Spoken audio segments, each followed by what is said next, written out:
in this lecture, we are going to refactor the edit course functionality, and we are going to implement edit course functionality using NgRx Router Store.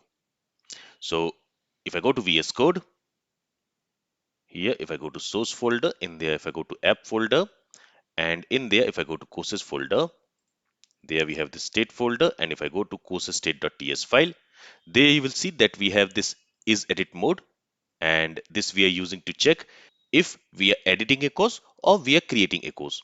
And we have this selected course state, which is basically storing the course data which we are currently either editing or deleting.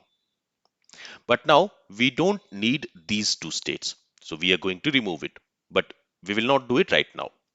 Before removing it, let's implement the edit functionality. So let me save the changes in this file, and if we go to our application, currently when we click on this edit button, what happens is, let's open CourseCardComponent.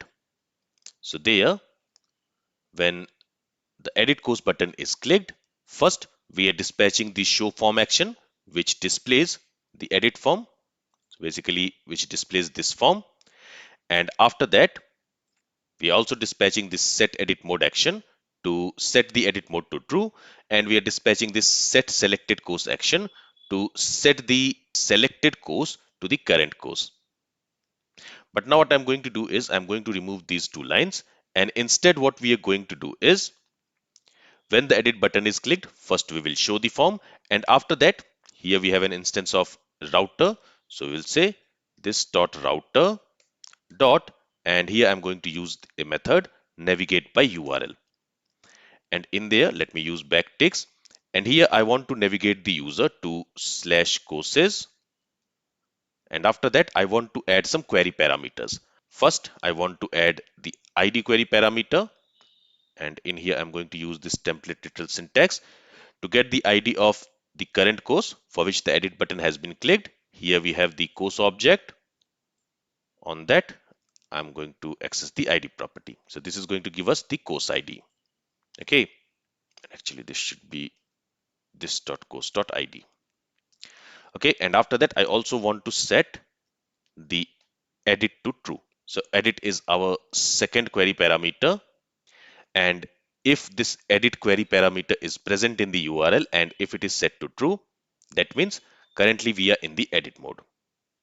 So now instead of using the edit mode state and selected course state, now we are going to make use of this edit query parameter to check if currently we are in the edit mode or not, and we are going to use this ID query parameter to get the selected course.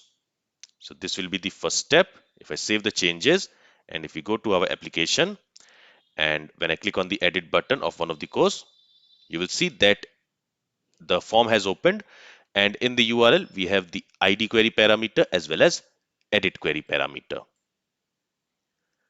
Now let's go back, and now what we are going to do is we are going to go to add course component, where we will have this create course button or add course button. So currently you are seeing this create course button because currently the edit mode is not getting set properly, because we are not dispatching the set edit mode action and set selected course action. That's why the button says create course, and in the header it is create new course, and also the form is empty.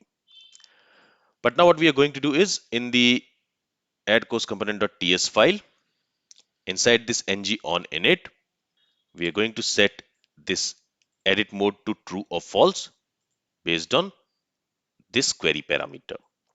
For that, let me also open the selector for the courses. So let's go to CourseSelector.ts.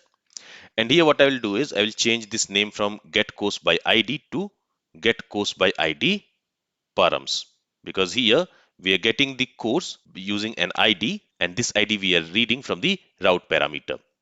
Now what if the ID is present in the query string and not in the route parameter?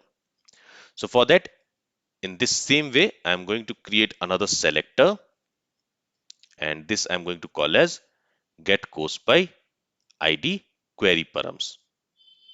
You can name it anything. And here, instead of passing get router params, I'm going to pass get query param selector. So this selector, this we have created in the router selector.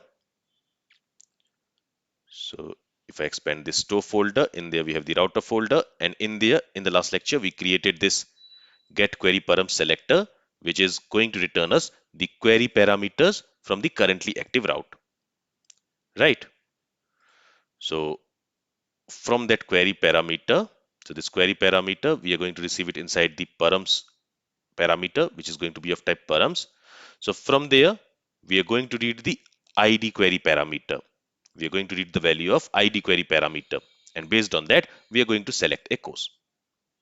So let me save the changes here, and now in the add course component, now here what we want to do, we want to set the value of edit mode, right? So from where we are going to get the edit mode, we are going to read the edit query parameter value. So in this router reducer here, in this router selector, sorry, we also have this get query param selector. So what I'm going to do is I'll pass it to this select method, and to use it, we also need to import it. Let's import it. So this selector is going to return us the query parameter object, right? In that object, we will have all the query parameters. So that object will be assigned to this value property. Let me simply call it as query params to give it a more meaningful name. And from this query params object, we want to read the value of edit query parameter. Okay, and I'm also going to convert it to Boolean type, because when we will read it from the URL, it will be a string value. We want to convert it to Boolean type. So here, when we are reading the value of this edit query parameter, it is going to return us true. This true will be returned as a string value. We are converting it to Boolean type, and then we are assigning it to this edit mode. And next, in order to get the course, we are not going to use this get selected course. Instead, just now we created a selector called get course by id query params. We are going to pass this to this select method. So here I want to get a course object based on the id of the course, and that id of the course we are going to get from the id route parameter. So to use it, we also need to import it, and if I go back, you see in the URL we also have the id route parameter, which is assigned with the id of the course. So using this course id, we want to select a course, and for that we have created this get course by id query param selector. So this is going to return us a course by reading the id query parameter from the URL, and based on the value of the id query parameter, it is going to find a course and it is going to return us. Rest other logic is going to be same. Now what we can do is, so now if I go back, here we have an error and it says get course by id, and we have this error in line CourseDetailComponent.ts. Okay, we have changed the name of the selector from, okay, let me close this one. So here we have changed the name of the selector from get course by id to get course by id params. So in the course detail component at the top, we need to import get course by id params, and here we need to use get course by id params. Let's save the changes, and now we should not have any error. So the application has been compiled successfully. If we go to our application, there is no error. So let me first reload the page. Okay. Now let me click on the edit button of one of these courses. And you can see that the form is populated with the selected course data.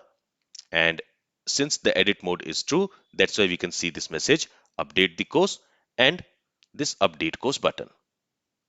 So now what we can do is we can go ahead and from the state, we can remove these two states because now we are not using them, and we can also remove these two states.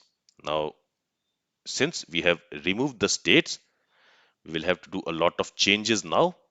So now let's go to CourseSelector.ts, and from there we can remove these two selectors. And in the import, let's see if we have to remove anything. No.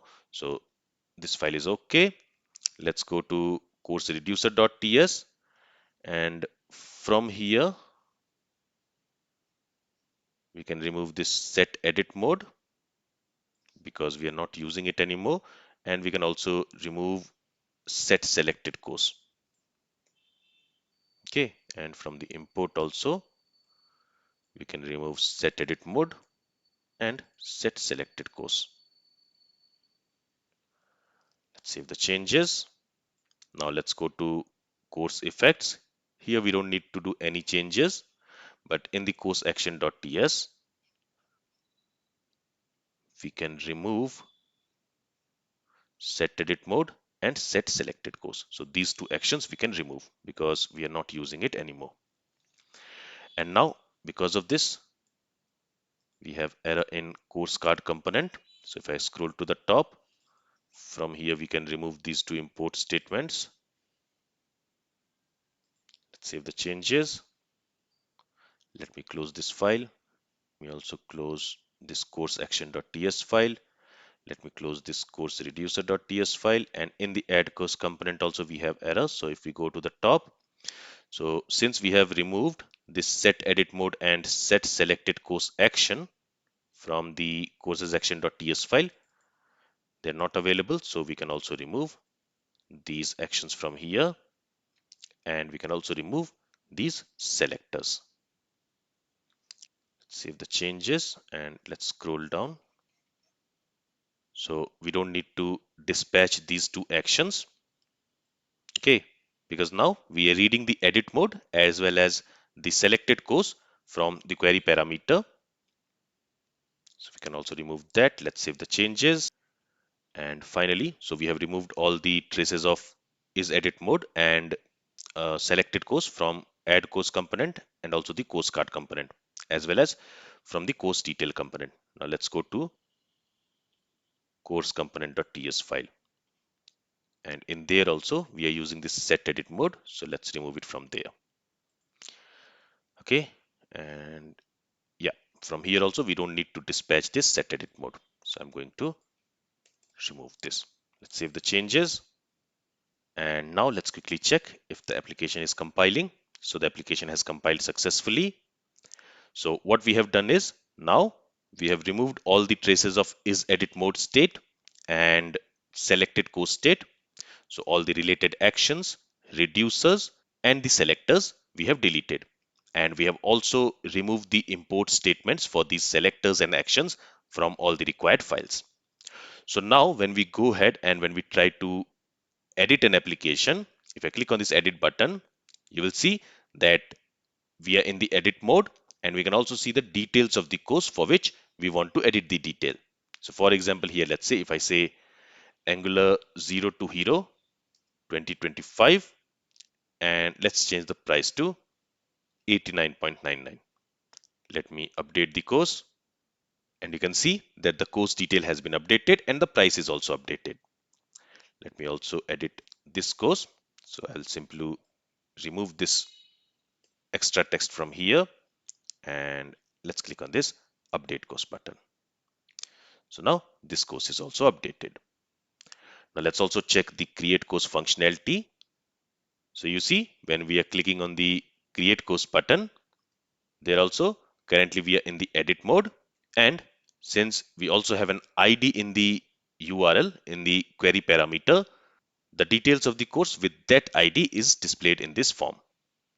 So now what we need to do is when this create course button is clicked, for that we are calling this method when the create course button is clicked. Let's just verify that. So here we have this create course button in the header, and when that button is clicked, we are calling show create form method. So here we have show create form method. So there what I'll do is first I'm going to set the URL. So here I'm going to inject an instance of router, which is going to be of type router, And to use it, we also need to import it. And before we show the form, here I'm going to say this dot router dot navigate. To this, I'm going to pass an array, and in there, I'll simply say courses. Or maybe what I'll do is I'll again use navigate by URL, and there instead of passing the array, we need to pass a string value, and in there I will set edit to false. Okay, let's save the changes. Let's go back to our application and let me log in a user now, and the password is test1234. So the user is logged in. Let's go to the courses page. Here let me select this Node.js course. Let's say I want to edit it. Okay, so the details of the Node.js course has been displayed here. I'll not update this course. Maybe I'll try to update this course where I will set the price to 69.99 or maybe 59.99. Update the course. Price has been updated. Now when I click on this create course button, now the form is empty, but for some reason edit mode is still true. Okay, the reason for that is, you see, this false value will be returned as a string value. Okay, and when we are trying to convert a string value which is not an empty string, in that case, that string value, no matter it is true or false, it will always be converted to true because that string value is not an empty string. So when we are using Boolean method to convert a non-empty string value to Boolean type, it will always convert it to true. And that is the reason why if I go to add course component, there, here, when we are trying to convert a non-empty string value to Boolean type, it is converting it to true. So here what we can do is instead of Boolean, we can use JSON.parse. Okay, and it will pass string value true to Boolean true and string value false to Boolean false. With this, let's save the changes. Let's go back to our application. First, let me click on the edit button. Let me close this. So here the edit is true, and we can also see the ID of the course. Now let me click on this create course button. And now you can see the query string only has this edit query parameter, which is false. And here we can see create new course. And here we can see create course button.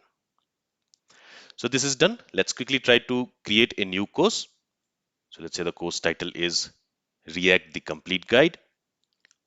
This is the description of the course. Let's say author is Mary Smith. And let's say price is 29.99.